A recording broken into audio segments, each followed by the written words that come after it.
15 లాగాలనే దానికి దగ్గర మీరు ఫిక్స్ అయిపోయారు. ఇక్కడ మళ్ళీ వస్తాం మీ ముఖ్యమంత్రి దగ్గరికి. ఇక్కడ ఒకసారి పదవుల కోసం కాదు మెయిన్ త్యాగం చేయాల్సింది, ప్రజల కోసం త్యాగం చేయాలి. సరే, మీరు త్యాగం చేయండి. 15 ఏళ్ళు ఆగితే అప్పటికి అందరూ కూడా ఏంటంటే ఇంకో నెక్స్ట్ జనరేషన్ రెడీ అవుతుంది. చూద్దాం. రేగిడి లక్ష్మణరావు గారు దగ్గరికి వెళ్దాం. రేగిడి లక్ష్మణరావు గారు, వైసీపీ అధికార ప్రతినిధి రేగిడి లక్ష్మణరావు గారు, నమస్కారం అండి. లక్ష్మణరావు గారు వినిపిస్తుందా?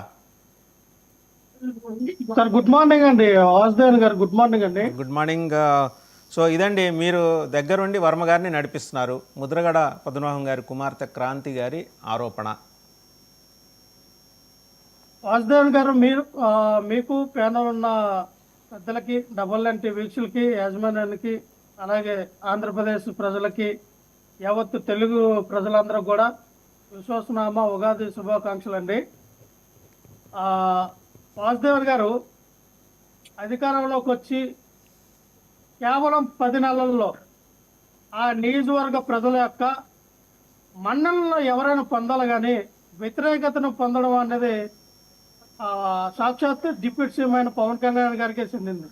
ఎందుకంటే పిఠాపురంలో నేను ఎంతో అభివృద్ధి చేస్తానో, పిఠాపురంలో హాస్పిటల్ కడతానో, పిఠాపురంలో విద్యాపరంగా, వైద్యపరంగా, లేదా పారిశుద్ధ్య పరంగా అన్ని రకాలుగా డెవలప్మెంట్ చేస్తాను, ముందు నిలబడతానటువంటి మాట్లాడినటువంటి పవన్ కళ్యాణ్ గారు ఈ రోజున కేవలం 10 నెలల్లోనే ప్రజల్లో ఇంత వ్యతిరేకత.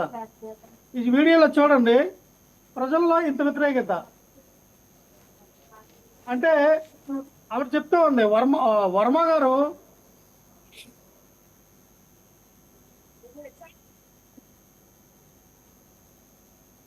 ఆ వీడియో క్లారిటీ ఉన్నట్లేదండి. ఏం సార్ అంటే వర్మ గారు ఈసారి మీరు నిలబడండి సార్ అని అంటుంది ఆవిడ.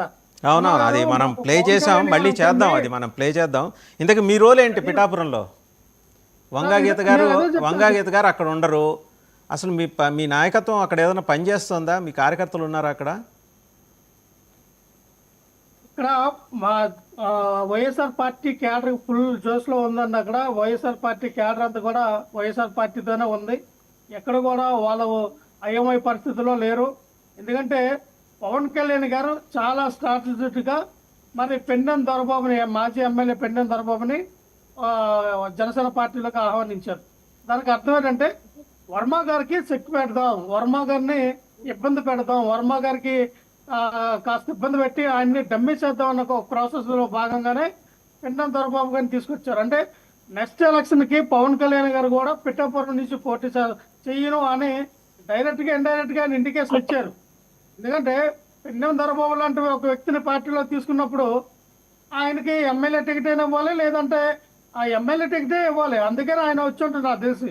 నెక్స్ట్ ఎలాగైనా పవన్ కళ్యాణ్ గారు వేరే చోటు తీసుకుంటారు కాబట్టి ఆయన్ని పార్టీలకు ఆహ్వానించారు. ఖచ్చితంగా వర్మ గారి విషయంలో ఏముంది, వర్మ గారు వైఎస్ఆర్ పార్టీలోకి వస్తారా, లేదు వర్మ గారు మంత్రాలు జరుపుతూ ఉన్నారా, అది వర్మ గారు వైఎస్ఆర్ పార్టీలోకి వస్తే గీత గారి పరిస్థితి ఏంటనేది మీరు అడుగుతా ఉన్నా. ఇక్కడ వర్మ గారు వైఎస్ఆర్ పార్టీలోకి వచ్చిన మా గీత గారికి అక్కడ ఏ రకంగా అయితే మరి జగన్మోహన్ రెడ్డి గారు మనం ఈ రోజు మన కింద ఎలక్షన్ అప్పటిదాకా ఆవిడ పార్టీలో ఉంటే సబ్జెక్టు అదే కండిషన్, అప్పటిదాకా ఉంటే మీ పార్టీలో ఉంటే ఖచ్చితంగా సార్ ఎవరైనా సార్ పార్టీలో వాళ్ళ ఉనికిని చాటుకోవడానికి ఉన్నది లేదు. ఏదైనా సరే రాజకీయాల్లో ఏదైనా అవుతుందండి. అప్పుడు పార్టీలో ఉంటారని మేము ప్రగాఢ విశ్వాసం మేము తెలియజేస్తున్నాం.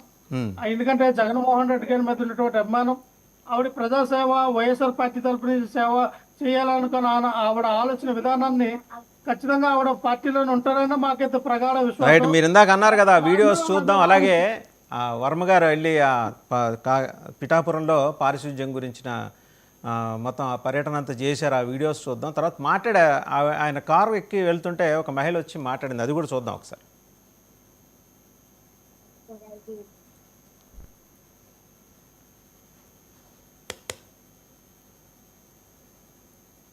ఆవిడ మాట్లాడారు, ఆ వాయిస్ కూడా విందాం ఒకసారి. సో అది ఆవిడ మాట్లాడారు ఏమని, మస్తానరావు గారు, అయ్యా మళ్ళీ మీరే పోటీ చేయండి అయ్యా అని. అది చాలా ఆర్గనైజ్డ్గా వీడియో ఉన్నట్టు అనిపిస్తోంది. అంటే సోషల్ మీడియా హ్యాండ్లర్స్ చాలా బలంగా పనిచేస్తున్నారు, అంతేనా మస్తాన్ రావు గారు? గుడ్ మార్నింగ్ అండి వాసుదేవన్ గారు. మీకు 99 వీక్షకులకు, తెలుగు ప్రజలకు ఉగాది శుభాకాంక్షలు అండి. ప్యానెల్లో ఉన్న పెద్దలకు కూడా.